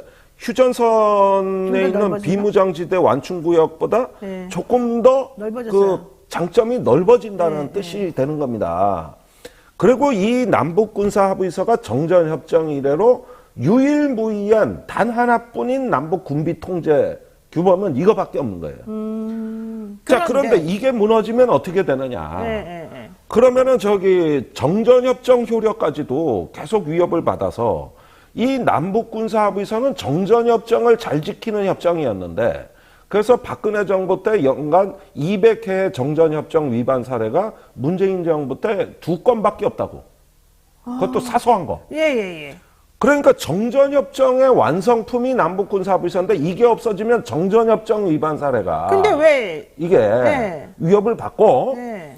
그 다음에 북한의 강경파에 힘이 실려서 북한에도 하마스 같은 극단주의자들 강경파가 있거든. 진짜요? 예. 외교 무용론을 얘기하면서 네. 그런 자들이 이제 북한 내에서 강경파들에게 힘을 실어주고 가장 심각한 얘기가 여기서 나가는데 이 군사합의서가 파기되면 그 전에 남북 간에 합의한 게 하나 더 있어. 뭐요? 4.27 판문점 선언이요. 아, 맞아요. 예. 거기서 확성기 방송을 중단한다고 우리가 합의해 준 거예요. 했잖아요. 그러니까 북한도 확성기를 중단한 거고. 그리고 그 전에 대북 전단 풍선에 실어 보내는 거를 우리가 국내법으로 막은 게 있어요. 그때 막았어요. 그때 막았어요. 그러면 이것까지 연쇄적으로 깨진다고. 그건 시간 문제거든. 남북 합의서가 깨지면 문재인 정부가 했던 게 전체가 가짜 평화기 때문에. 아니 신현식 장관이 근데 신속하게 효력 정지하겠다고 그러면은 이걸 무력화하게 되면 효력 정지라면 북한에서 그럼 우린 4.27도 파기하겠다. 그리고 파기되는 수순으로 가는 거거든. 가짜 평화라는데. 그러니까 그러면은 이제 200만 적경지역 주민들이 이명박 박근혜 때 왜 생지옥이었느냐. 남북이 같이 밤에 확성기를 틀면은 맨날 싸우고 소리 지르고 그 소음공에다가 양쪽에서 같이 틀어져. 오른쪽 귀 왼쪽 귀가 같이 다른 국적의 방송이 윙윙거려봐. 밤새도록. 거기에다가 밤에는 그랬는데 낮에는 깨보니까 어디 탈북자 단체라는 사람들이 와가지고 경찰하고 숨바꼭질을 하면서 전단을 날려 쌌는데 이것 때문에 옛날에 북한이 풍선을 맞추려고 고사총을 쏴서 그 총탄이 연천군 면사무소에 떨어지고 맞아요. 그때 그랬잖아요. 거기서 우리가 그걸 했다가 응사를 안 하면 또 책임 추궁을 받을 바와 군이 155mm 포를 북한 진지에 발사하고 그랬다가 대북 전단을 겨우겨우 금지시켰는데 박근혜 정부 때도 보수 정권 때도 이 대북 전단 탈북자 단체 단속하려고 무지한 애를 먹었어. 맞아. 그걸 못하게 했는데 문재인 정부에서는 그걸 법으로 했다가 얼마 전에 위헌 판결을 받았어. 그러면 적경 지역 주민들이 삭과 괜히 들고 자경단을 만들어서 탈북 단체 쫓아다니면서 니들이 왜 우리 목숨 위협하냐고 경운기 끌고 다니면서 단속했어. 이게 다시 또 그걸 또 해야 되는 거야? 그리고 옛날에 3년 전에 김여정이 남북 연락사무소 개성에 있는 건물을 폭파시켰는데 그때도 빌미가 된 건 대북 전단이에요. 그러니까 이게 지금 군사합의서로부터 남북 간의 합의에는 우리의 전략적 안정을 기하고 주민을 보호하기 위한 장치가 사라지는 거고 두 번째는 백령도 연평도의 NLL 부근에 우리나라 서북해역에 5개의 섬에 사람이 사는데 이게 훈련금지구역 평화수역을 군사합의서에 만들어 놓은 뒤로 조업 시간이 늘어나고 조업 구역이 늘어나고 군의 통제가 이제 줄어드니까 그래가지고 올해 꽃게가 풍어라기라고 그랬는데 이럴 때 돈 버는 거야. 그랬는데 이걸 일컬어 평화 배당금이라고 하는 건데 그런데 군사 합의서가 없어지면 북한이 이제 위험해지는데. 그 포에 밀봉해놓은 그 덮개를 벗겨버리고 네. 진지를 개방하면 네. 포가 이제 상시 겨누는 시스템으로 돌아가는 거거든. 어머나. 그러면 합참이 군사 대비를 해야 되니까 해군 시켜가지고 이 일대 군사 대비가 우선이 되는 거거든. 그렇죠. 그럼 또 그러면 어머들이- 걸리적거리는 어민들 다 치워야 되고. 아, 그 다음에 그 틈을 노려 중국 어선이 싹쓸이해가는 아이고, 이 어머니. 뻔한 스토리가 앞으로 전개되는 거예요. 아우, 난 너무 걱정인데. 이게 뻔한 스토리가. 좋아요. 자, 시간이 다 돼서 마지막으로 하나 여쭤볼게요. 다 됐어요? 이스라엘 팔레스타인 전쟁, 하마스 어떻게 됩니까 이거? 내가 며칠 전부터 지상군이 곧 가져지고 이스라엘이 투입한다는데 그거 안 된다 그랬어요. 그게 바로 하마스의 초청장이다. 거긴 부비 출협이다. 그러니까 이스라엘이 다른 방법을 쓰네. 저기 전기, 수도, 다 끊어버리고. 식량, 에너지 다 끊어버려가지고 총 고리 맞아 있잖아. 네. 이렇게 하는 거야. 총 가져지고. 맞아 죽을래, 굶어 죽을래. 지금 이 작전이 돼버린 거죠 이게. 큰일 났네. 그리고 이러면 인도적 위기가 초래되니까 네. 국제사회 비난이 따르는데 네타냐후 총리 답변이 나왔어요. 뭐라고 그랬어요? 우리한테 어떤 도덕적인 요구도 하지 마라. 이게 도대체가 무슨 뜻입니까? 어떻게 하겠다는 겁니까 그러면? 인도적인 차원을 우리한테 강요하지 마라. 우린 이미 사람 많이 죽었다. 그러니까 이게 피해 향연이 그러네요. 이 사륙 그 자체가 목적이 되는 전쟁. 가장 더러운 전쟁. 네. 이런 지금 형국으로 가고 있는 거예요. 근데 이건 이거를- 우크라이나 전쟁보다 비참합니다. 근데 이 상황을 지금 우리 대통령은 어떻게 하시겠다는 거예요? 1년에 아무 말 없지 괜히 일하는 적이다 말이나 한마디 더 안 하면 다행이지. 근데 한마디 했죠. 바이든 쪽하고 조금 이렇게 또 손잡고. 아니 그랬잖아요. 일본이 중립선언을 했어요. 우리도 그래야 되는 전쟁 거 아니에요? 초에. 네, 우리도 그래야 되는 거 아니에요? 일본이 그랬어요. 우리가 다른 전략 쓸 겁니까? 아니, 우리도 그렇게 해야지, 우리도. 근데 안 그런 것 같아, 우리 대통령은. 그러니까 이제 광화문에 이스라엘 국기 나오고 그럴 거예요, 이제. 진짜요? 기독교 단체들 동원해가지고. 근데 그거 옳지. 나는 우리나라 국민의 안전을 제일 우선으로 생각한다면 그렇게 행동하면 경솔한 거라고 생각해. 참 내가 지금 안보에 대해서는 내가 언제 따로 한번 시간을 내서 아니 군사 퍼레이드가 중요한 게 아니야. 드론 정찰 감시가 중요한 게 아니야. 그러니까. 진짜 안보는 저 우리의 적들과 경쟁자의 상실감, 분노, 믿음의 체계, 그 심리를 이해하는 게 진짜 안보야. 맞아요. 이스라엘이 무기가 없어서 힘에 의한 평화를 안에서 저렇게 당한 게 아니에요. 맞아요. 하마스와 가자지구의 그 상실감, 분노, 굴욕감을 이해를 못해서 친 거예요. 맞아요. 그래서 된 거예요. 진짜 안보는 상대방을 이해하는 데 달린 겁니다. 네. 근데 기계 정보 드론 많이 띄우면 된다? 우리가 GPS 차량에 다니까 길눈 어두워지잖아. 네, 맞습니다. 기계에 의존하면서 상대방을 세상을 보는 눈이 어두워진 게 이게 위기였던 겁니다. 이게. 네, 지금까지 김종대 전 의원과 아유, 함께 네. 말씀 나눴습니다. 고맙습니다. 네. 자, 오늘은 또 우리 최진봉 교수님, 이 따발총 최진봉, 이 수다맨하고 같이 한번 오늘의 또 이 현안에 대해서 얘기를 해보겠습니다. 하루도 조용할 날 없는 정치권, 속에서 열불나는 여러분들을 위해서 오늘 최진봉 교수가 또 엄청나게 엑셀을 밟아준다고 하니까 잘 들어보겠습니다. 교수님 어서 오십시오. 네, 안녕하십니까. 어떻게 그 연휴 잘 지내셨어요? 예, 잘 지냈습니다.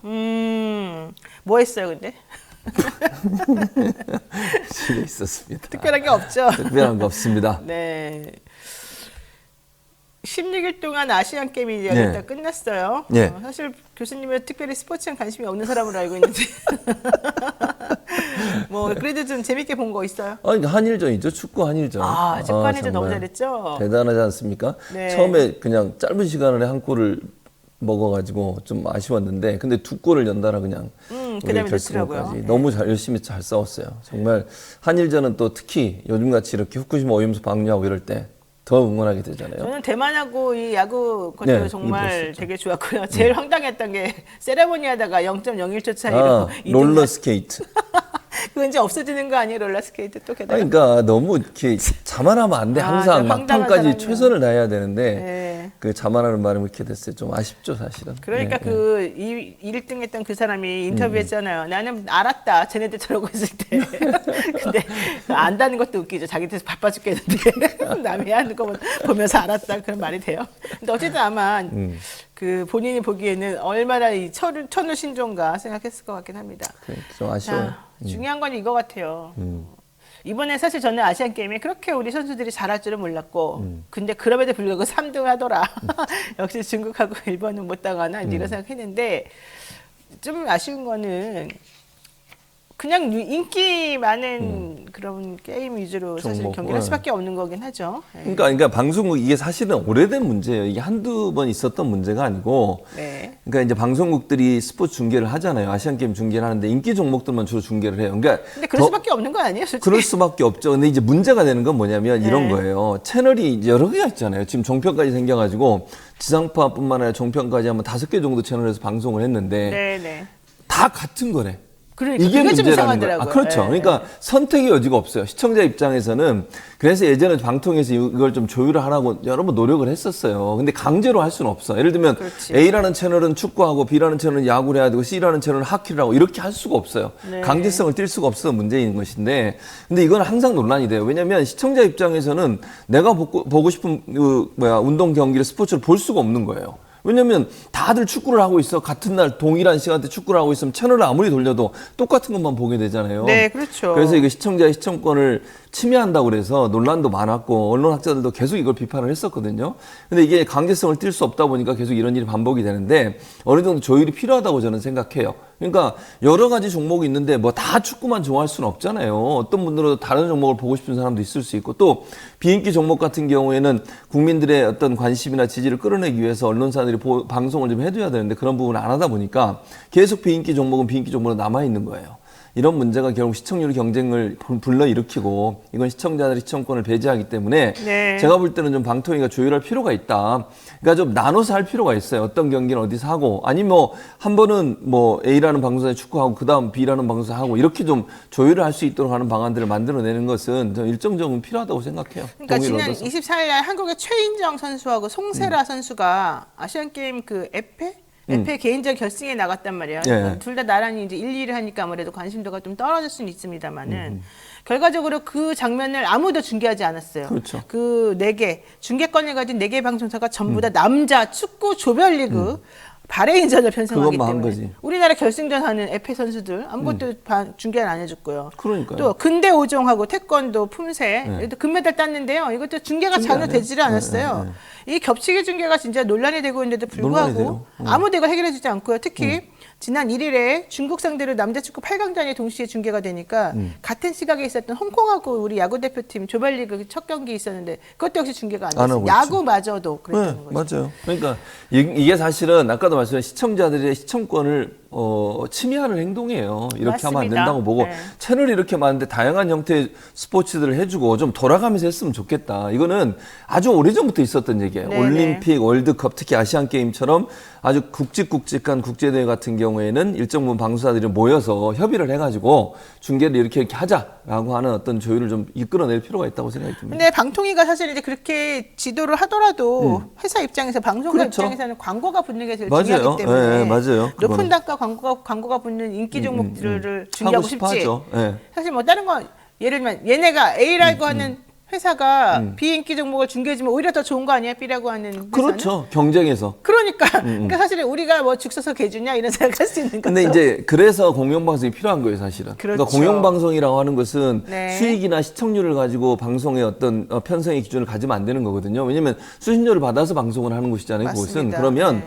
최소한 그 어떤 책임감을 가지고 공영방송 같은 경우는 비인기 종목이나 아니면 시청률이 좀 낮더라도 뭐 다른 방송사에서 방송하지 않는 그런 스포츠 경기들을 하는 게 필요하다고 저는 봐요. 그래서 우리나라 같은 경우에 MBC, KBS 공영방송으로 분류가 되니까 그런 방송사들 일정 부분 좀 양보하는 게 필요하다고 저는 보고 방통위가 그런 부분은 충분히 가능하다고 생각해요. 네. 왜냐하면 일정 부분 이거는 사적 이익을 위해서 방송을 하는 게 아니잖아요, 공영방송은. 그런 역할을 할 수 있도록 조율하는 것은 가능하다고 저는 봅니다.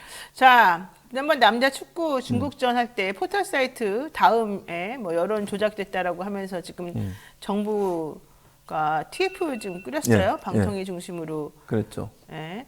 그러면서 이게 여론 조작이라고 자꾸 몰고 가는데 솔직히 이거 여론 조작 맞습니까? 아니죠. 무슨 여론 조작이에요. 아니, 그리고 중국 경기뿐만 아니에요. 그 전에 했던 다른 경기에도 비슷한 현상이 나타났어요. 아, 그래요? 네. 아하. 그러니까 이게 중국전만 그런 게 아니고 다른 나라하고 했던 그전 경기에서 다른 나라를 응원하는 그 매크로 작동을 해가지고 네네. 그렇게 많이 경우가 많았고요.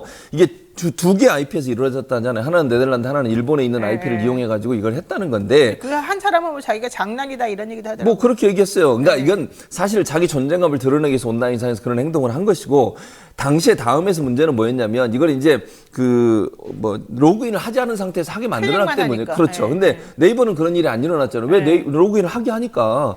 근데 이걸 가지고서 선거 개입까지도 얘기하고 무슨 뭐 포털이 무슨 선거에 악영향을 끼칠 수 있는 요소가 있는 것처럼 얘기하면 안 돼요. 그리고 이거하고 지금 이거는 응원해서 클릭을 하는 거잖아요. 이거하고 본인의 글을 올리는 건 다른 차원에서 이루어지고 있어요. 그렇기 때문에 저는 이렇게까지 얘기할 필요가 없는 거고 이거 문제를 일으킨 사람을 잡아 처벌하면 되는 거예요. 그렇죠. 그럼 문제가 끝나는 거고 아니고 다음 같은 경우도 이제는 제도를 바꾸겠다고 하잖아요. 그럼 로그인해서 하겠다고. 근데 마치 이게 무슨 그 중국을 뭐 지원하는 듯한 그런 태도로 얘기를 하거나 아니면 선거에 개입을 하겠다는 의도라고 얘기하는 너무 지나친 주장이에요. 맨날 그렇게까지 할 필요 국기문란이라고 보면 무서워. 무슨 국기문란이에요 이게. 맨날 우리 혼내주기만 해. 좀 너무 무서운 세상에 살고 있는 것 같아요. 자, 그냥 분위기를 조금 가라앉히기 위해서 이렇게 질문 하나 하겠습니다. 네. 공존하는 세상님께서 최준봉 교수에게 질문한 겁니다. 네. 무슨 종류의 질문이 나올지 궁금하지 않습니까? 궁금해요. 네. 500원 주면돼요? 500원 주세요.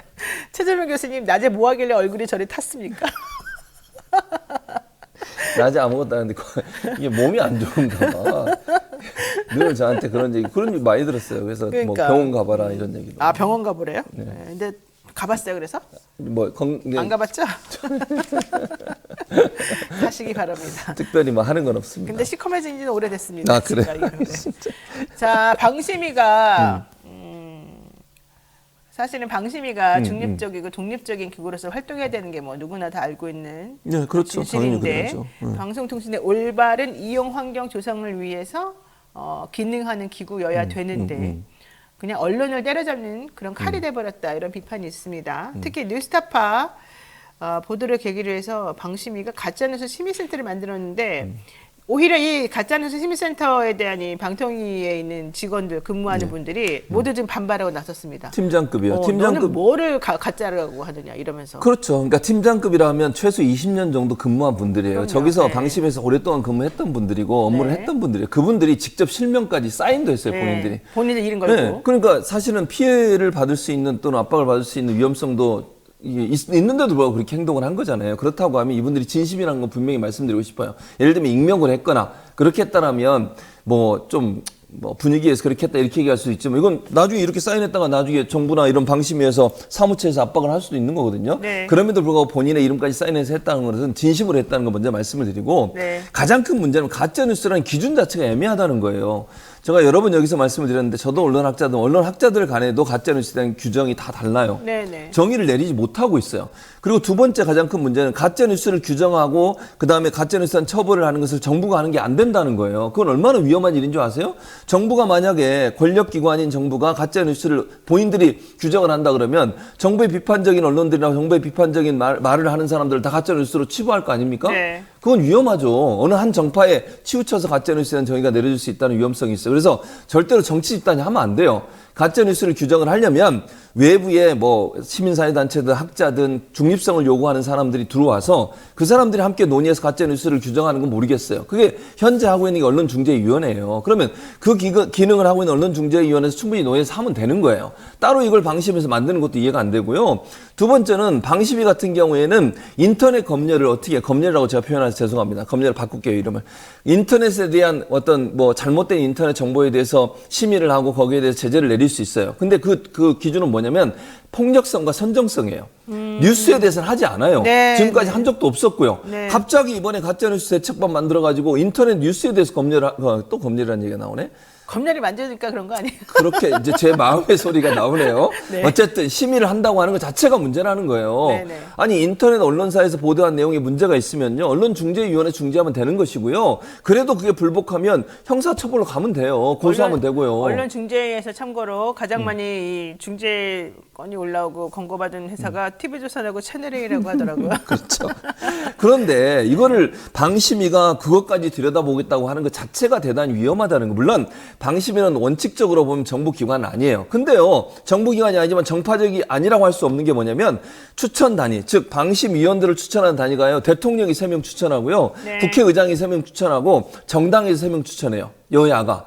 그리고 6대3 구조예요. 즉 네. 친여 성향이 6명이고요. 친야 성향이 3명이에요. 정치권이 임명한 사람들이 들어와서 심의를 하고 있는데 거기서 공정성이 발휘가 되겠어요?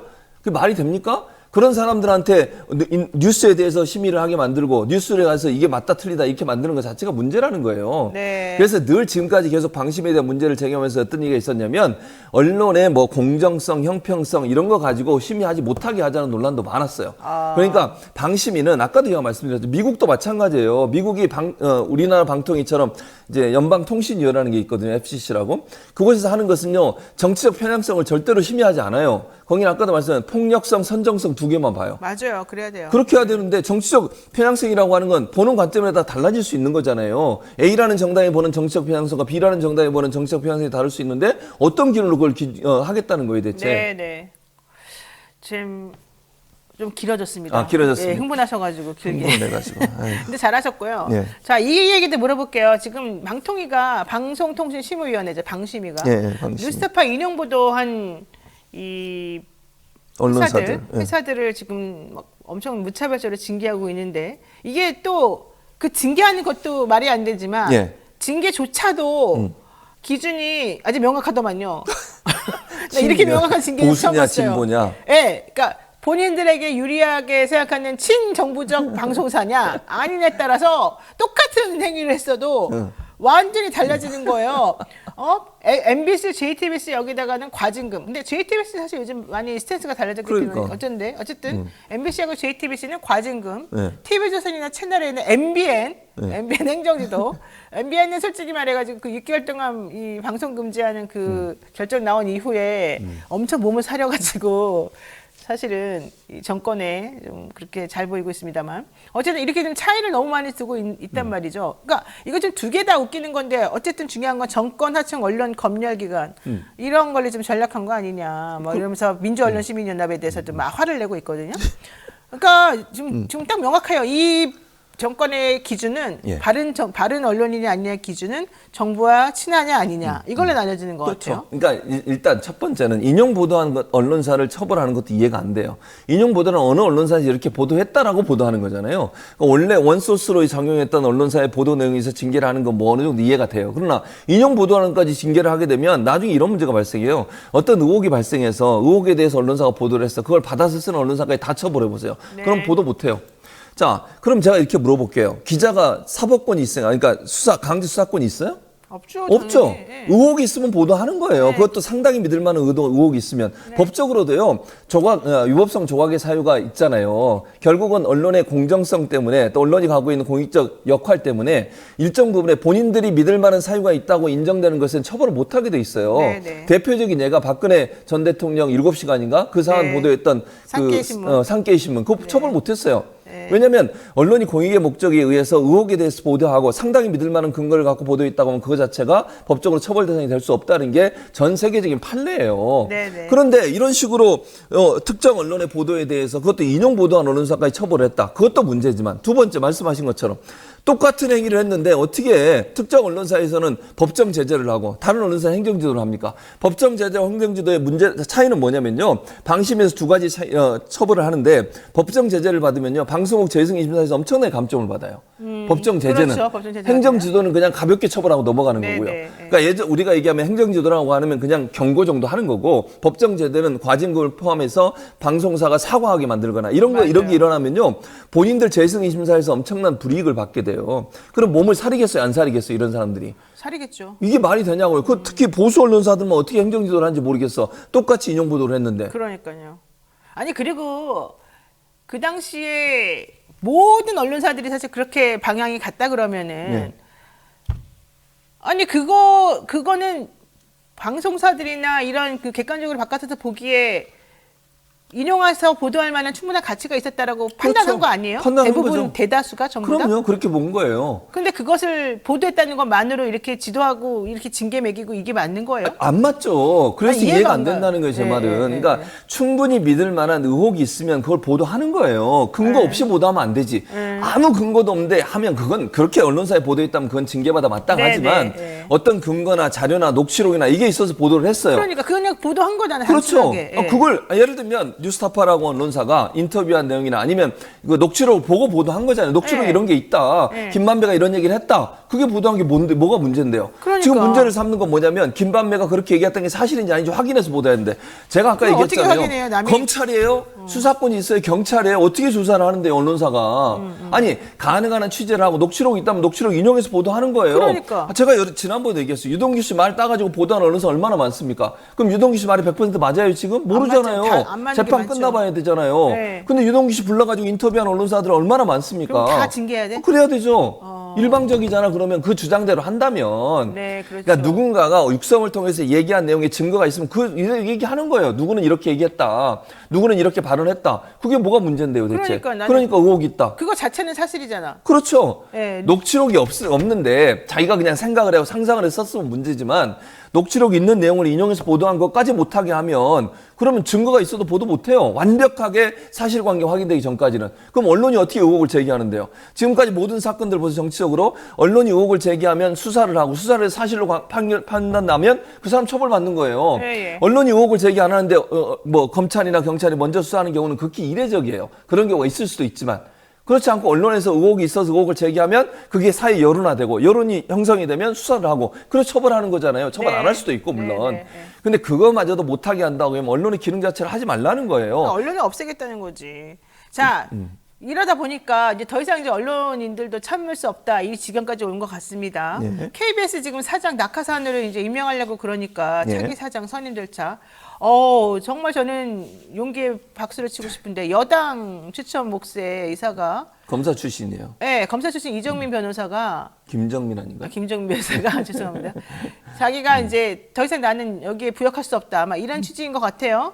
이사를 한번 뭐 사퇴하죠. 사퇴했어요. 네, 이사를. 그러니까 여당 5, 야당 5가 된 거예요. 그렇죠. 그러니까는 다수결로 이거를 못해요. 게다가 KBS 노조가 세 개의 노조가 있는데 그 중에 양대 노조가 난 이 반대. 사람 도저히 인정할 수 없다. 지금 성명까지 냈어요. 맞아요. 그러니까 이게 안 되고 있어요. 그렇죠. 와, 이거 대단한 거 아닙니까? 그렇죠. 그러니까 모르겠어요. 그러니까 뭐 아까 말씀하신 부역할 수 없다 이런 의미인지는 제가 잘 모르겠지만 그럼에도 불구하고 그래가 내가 말했다고 그렇죠. 쳐요. 예, 노영희 변호사 말이고요.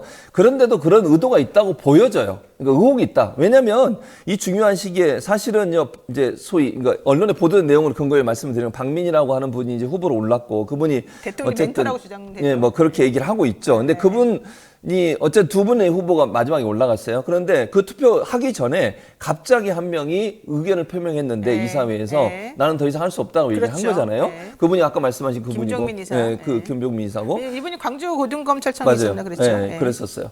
그러다 보니까 갑자기 이제 이사장이 정의를 선포해 버렸어요. 왜냐면 추진했다가 나가리 죄송합니다. 무산이 될 수 있잖아요. 무산이 될 수도 있기 때문에 무서워가지고 네. 중단을 해버렸어. 그랬더니 이분이 나 사퇴하겠다 이랬어요. 그러니까 뭔가 제 그냥 개인적인 기류가 판단이에요. 변하는 거라니까. 그러기도 하고 예. 공정하게 진행되지 않는다는 걸 스스로 판단하지 않는 이상은 거기 사퇴할 이유가 없어요. 그럼요. 그러니까 뭔가 뭐 찍어내리거나 아니면 의도를 가지고 누군가를 정해놓고 하려고 하는 시도가 있었다고 하는 충분한 의심이 드는 그런 네. 행동이라고 보여집니다. 지금 6일 KBS 이사회에 원래 그 최재훈 후보하고 박민 후보하고 둘이 두 같이 사람이 하기로 했죠. 나갔다가 원래 최재훈 후보가 사퇴했어요. 그래서 한 명만 사실 올라갔어요. 맞아요. 일부러 지금 올린 거죠. 근데 결과적으로 이 회의가 무산이 돼버렸죠. 네. 네, 김정민 이사가 불참해버렸고요. 네, 전날 밤에 KBS 이사들은 이사회 회의에 대신에 사장 선임들테 논의를 위해서 비공개 간담회 하자라고 했는데 결과적으로 이것도 제대로 되지가 않았어요. 못했죠. 어, 그래서 이제는 이사를 새로 선임을 해야 돼요. 그렇죠. 그리고 나서 이제 추진을 또 하겠죠. 박민 씨는 문화일보 논설위원인데 네. 이 사람 계속해서 낙하산이라는 얘기가 있었었고 매우 문제가 심각하다. 그래서 이 언론노조, 전국 언론노조하고 이 KBS 노조에서 반대했죠. 전부 다 반대하는 의견을 네. 내기도 했습니다. 이런 게 다 차곡차곡 쌓이고 있다. 나는 그렇게 생각하고 있고, 이게 내일 강서구청장 보궐선거 결과 나오고 나면 그거를 연합해가지고 아마 큰 시너지를 낼 수 있겠다 생각이 듭니다. 자, 이 얘기 한번 해보겠습니다. 한동훈 법무부 장관 윤석열 죄송합니다. 예술의 전당 공연 보러 갔나 봐요. 네, 야, 맞습니다. 근데 나는 이 장관에 대한 정말 이 언론 기자들이 왜 이렇게까지 지나치게 의호적으로 이상한 기사를 써주는지 이해가 안 가는데요. 이게 무슨 기사거리가 됩니까? 그렇게까지 뭐 기사거리 안 되죠. 아니, 그러니까 야. 근데 제목이 제목을 봐요, 제목을. 야, 제목이 어떻게 서울신문 되냐. 미친 거 아니에요, 진짜? 서울신문에서 이렇게 유재민 기자가 쓴 기사인데요. 조각 같은 애모? 조각 같아. 예술의 전당 깜짝 방문 한동훈 장관 조각 같다. 이게 기사 이 뭐 하는 짓입니까 지금? 지난번에 진짜 내 윤석열 해도 대통령, 해도 너무하는 거 아니에요? 윤석열 대통령 아버지 돌아갔었을 때 49제에서 뭐 뭐 용머리가 그거랑 뭐, 똑같이 맞아. 지금 나오는 거예요. 아니, 연예인급 인기라면서. 진짜 언론이 이게 이게 무슨 홍보 기사예요? 모르겠어요. 이런 기사를 쓸 수 있다는 게 얼마나 나는 용감한지 모르겠어. 이분 서울신문 유 그 기자는 왜 기자님. 그러는 거예요? 모르겠어요, 그거는. 근데 물어봐요 좀. 왜 본인이 노력해서 뭔가 취재도 하고 그래야 되는 거 아니에요? 왜 그러냐고 물어보면 내가 뭐라 그래. 조각 같아. 이 기사 제목 이게 뭡니까? 나는 이상한 게 한동훈 장관에 대해서 예전에 무슨 커프스 단추가 뭐 어쩌고 저쩌고 하면서 한동훈 장관이 옷을 잘 입네 뭐 어쩌는 이 기사도 정말 황당무계인데 이런 류의 기사가 계속 나온다는 게 더 이상해요. 아, 그러니까요. 아니, 그리고요, 기자가 이게 기명 기사라고 그래서 역사적으로 남는 거잖아요. 본인의 이름으로 집어넣고 달고 기사를 그 쓰는 이름을 거예요. 넣고, 조각 같대요, 얼굴이. 진짜 어처구니가 없네. 본인의 그런 평가를 들어본 적이 없으니까 더 화가 나죠. 그렇죠. 나도 좀 써봐, 그러면. 자, 보세요. 연예인급 인기다. 그다음에 조각 같은 외모다. 아니. 옛날에 박근혜 씨, 자. 형광등 100개 켜놓고 나오라. 뭐 이거랑 똑같은 아니, 거 그러니까 아닙니까? 예를 들어볼게요, 제가. 의사가 있다고 하면 의사는 뭘 잘해야 됩니까? 병을 잘 고쳐야 되잖아요. 네. 근데 의사를 칭찬하는 게 의사가 너무 멋있어, 잘생겼어. 이게 칭찬일까요? 아니, 의사가 너무 멋있고 테니스를 너무 잘 쳐. 이게 칭찬이냐고요? 네. 의사가 좀 이렇게 우락부락하고 예를 드는 거예요. 또 의사가 좀 불친절해도 병만 잘 고치면 줄 서요, 거기에. 김명찬님께서 이러는데요. 서울신문에 모여서 하는 호반건설 지금 검찰 맞아요. 수사 중입니다. 그걸 만회해보려고 그런 거 아닐까요? 그 기사가 본인 회사를 위해서 이렇게 목숨 건 거 아닙니까? 내가 봤을 때 법무부 장관으로서의 업적을 한번 생각해 봅시다. 별로 한동훈 없어요. 장관의 조각 같은 외모와 다르게 별개로. 전혀 다르게 게다가 인사 관련해가지고 지금까지 인사 내놓은 사람들에 대한 성과를 한번 계산해 봅시다. 인사 검증 관리단인가 하잖아요. 그거 저 그러니까요. 미국까지 출장 갔다 왔잖아요. 그거 배우러 그러니까요. 간다고. 예. 그래놓고 지금 3명 인사청문회 나온 사람 김행은 하다가 나가시질 진행되죠. 않느냐. 아니 또 신원식 그거 뭐 막말하신 거 아시죠? 그런 네. 사람이 내가 예전에 공직하기 전에 했다고 괜찮대. 그 말이 됩니까? 그러니까요. 그다음에 또 유인촌 장관 뭐 문학의 블랙리스트 논란 있잖아요. 본인은 본인이 아니라고 없다 그러고. 그리고 또 욕 안 했대. 욕 안 했다 그러고. 아, 나 진짜 무조건 우기기만 하면 되는 상황. 뭐 날리면 2탄이에요? 그러니까요. 무조건 우겨 그냥. 예. 노영이 다 시원하게 한 번 하고 안 했다 그래. 뭐 하는 거예요 지금? 여보세요. 정말 자 푸른아재님께서 언론을 네. 이제 해도 너무합니다라고요. 네. 꽁이님이 중요한 거 지적해 주셨습니다. 네. 한동훈 장관 티켓은 본인 돈으로 끊었을까요? 모르겠어요. 그것도 출장비로 했나? 자동 자사니까요. 자기 돈 내고 자기가 샀을까요? 영수증이 휘발될 수 있어요. 네, 궁금하다는 얘기들 많습니다. 자, 그다음에 또 이런 것 있습니다. 윤석열 대통령. 좀 대통령이 좀 공감 능력이 떨어지는 거 아니냐 이런 얘기 나옵니다. 서희철 교사 사망 사건 두고 예. 조금만 더 인내하거나 그랬다면 제도와 환경이 바뀌어서 이런 불행한 일을 막지 않았겠냐. 그러니까 이 교사가 인내하지 못하고 경솔하게 목숨을 끊었기 때문에 이런 일이 벌어졌다 이겁니까? 그런 의도로 들려요, 말이. 이런 말을 왜 하는 거죠? 그러니까 지난번에 기억나세요? 한덕 총리가 예전에 그 우리 청소년 한 분이 안타까운 선택을 했을 때 그때도 비슷한 말 한 적 기억나시죠? 그러니까, 예, 그때도 얼마나 논란이 됐습니까? 예. 뭐 마음이 좀 굳세야 된다 이런 얘기 했거든요. 맞아요. 지금 무한을 조금만 더 인내하거나 그랬다면 제도 환경이 바뀌어서 이런 불행한 그러니까 제도와 환경이 정비되지 않아서 이런 문제가 발생했다는 게다가 거예요. 한 총리는 그때 한 말이 이태원 참사에서 살아남은 그 학생이 그렇죠, 맞아요. 그 나만 학생이 살아남았다는 걸 죄책감 때문에 그렇죠. 본인이 못 견뎌서 힘들어했다가 이런 결과를 낳았는데 네. 그걸 보고서 한 총리가 좀 더 구스해야 되는데 이런 그러니까. 취지를 말해가지고 맞아요. 그때 했는데 대통령은 똑같은 거예요. 똑같은 말을 해요. 그러니까 이게 말이 되냐고. 그러니까 책임을 누구한테 미루는 겁니까? 개인에게 지금 개인에게 미루는 거잖아요. 그러니까 제도적으로 뭐 미비한 점이 있을 수 있겠죠. 그러나 그 환경에서 본인이 굳셌으면 살아남을 수 있었다고 얘기하는 것 자체가 문제라는 거예요. 제 말은. 누구든 이 환경이 되면 그런 상황에 빠지게 되면 이런 선택을 할 가능성을 배제할 수 없는 거예요. 그럼요. 물론 사람에 따라 다를 수 있겠지만 네. 제도가 마련되지 않았기 때문에 이런 일이 발생했다고 하면 거기에 대한 책임을 본인도 통감을 하고 거기를 바꾸려고 하는 것도 필요하지만 그러니까 이분이 안타까운 선택을 한 게 이런 문제가 본인이 좀 더 강했다라면 살아남을 수 있었을 텐데라고 전제를 다는 것 자체가 문제라는 거예요. 이분이 이렇게 될 수밖에 없었던 안타까움을 표시하고 우리 사회가 그걸 지켜주지 못한 부분에서 특히 행정을 책임지고 있는 대통령 입장에서 미안한 감정을 표시를 해야지 이게 뭐 하는 겁니까? 그러니까 제도가 바뀌었으면 됐을 텐데 그거 뭐 안 바뀐 사이에 그거 못 버텨가지고 그런 선택을 했다 이렇게 들리는 거잖아요 지금. 그렇게 들리는데 그래도 대통령은 좀 착한 마음으로 그런 거 아닐까요? 뭐라고? 왜요? 아니 좀 버텼으면은 우리가 바꿔줬을 텐데 이런 말 아닐까요? 아니 그러면 버티지 못하고 스스로 안타까운 선택을 한 사람들은 너무 마음이 약해서 너무 개인이 강하지 못해서 이래서 그런 거예요? 그건 아니라고 저는 생각하거든요. 네. 누구든 이 상황이면 이런 선택을 할 가능성은 충분히 있다고 저는 생각해요. 얼마나 힘들었으면 이랬겠습니까? 그럼 네. 거기에 대해서 공감을 해줘야 되는 거 아니에요? 우리가 지켜주지 못한 것에 대해서 미안함을 표시해야 되고요. 본인 대통령하고 1년 거의 6개월 돼가고 있잖아요. 네네네. 그런 상황에서 이런 제도에서 발견하지 못하고 바르게 고치지 못했다고 하면 반성을 해야지. 그런 선택을 한 사람에 대해서 조금만 기다렸으면 됐을 텐데 왜 그랬어? 이렇게 얘기하는 게 말이 되냐는 거예요, 제 말은. 뭔 착해요, 착하기는. 어쩌면 우리가 너무 대통령의 좋은 생각을 끝까지 악의적으로 왜 이러는 해석하는 거야, 걸 수도 있어요. 아니 아까 어떤 분이 뉴스토마토도 없어질 수 있어요 이렇게 댓글로 그럴 수 뉴스토마토도 있어요. 없어질 수 있어요 이렇게 하는 거 보니까 내가 갑자기 딱 정신이 각성해가지고 번쩍 들었어. 네, 번쩍 들었어요. 네, 여러분 알아서 판단해 주세요. 제가 더 이상 말하지 않겠습니다. 자, 오늘 국회 마지막 국정감사 시작됩니다. 예. 자, 뭐 기도 싸우겠지만 특별히 주목해서 봐야 될 게 뭘까요? 저는 이제 국정감사 좀 이따 이제 나중에 저 다음에 두 분 나오실 때 얘기하겠지만 기본적으로 양평고속도로 문제도 논란이 될 네, 것이고요. 네, 그다음에 서희초 이 문제도 논란이고 그다음에 해병대 최상병 순직 관련해서 여러 가지 이제 네, 팬들이 외항 올렸죠. 논란 예. 이런 부분도 있을 거고 그래서 그런 부분들이 주 내용이 될 거라고 저는 생각해요. 그래서 현 정부가 또 후쿠시마 오염수 관련된 문제도 논란이 될 수 있을 거고요. 현안이 너무 많아요, 사실은. 너무 많아요, 사실은. 네. 그리고 이제 청문회 나오는 장관들의 태도에 대해서도 이제 이슈가 되고 있잖아요. 어제 뭐 네. 신현우 의원이 청문회법 바꾸는 것도 이제 발의를 했더라고요. 그런 부분도 논란이 될 거고. 그래서 아마 인사 문제, 그 검증을 제대로 못한 한동훈 장관에 대한 책임론의 문제, 이런 문제에 대해서 집중적으로 얘기하지 않을까 이런 생각이 들고. 네. 그리고 이제 뭐 저는 모르겠어요. 부산 엑스포 저도 개인적으로 유치되면 좋겠는데요. 그렇게 출장 많이 다니시는데 한동훈 장관은 법무부 장관이 왜 그 일을 하러 몰타로 가셨는지 이해가 안 되고요. 그리고 나서 몰타에서 뭐라고 그랬습니까? 우리는 사우디 지지다. 사우디를 지지한다. 너무 왜 창피스러웠어요. 갔다 왔어요? 네. 왜? 새벽 아씨님께서 봉봉봉 교수님 노벨한테만 오면 피해를 토하십니다.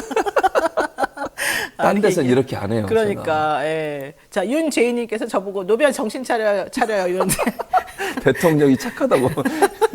대통령이 착하다고 말해가지고 좀 네, 혼나고 있는 중이에요. 혼나고 있습니다. 대통령의 말을 악의적으로 해석하지 맙시다. 우리 뉴스부터 기조입니다. 여기까지 하겠습니다. 오늘 말씀 고맙습니다. 네, 감사합니다.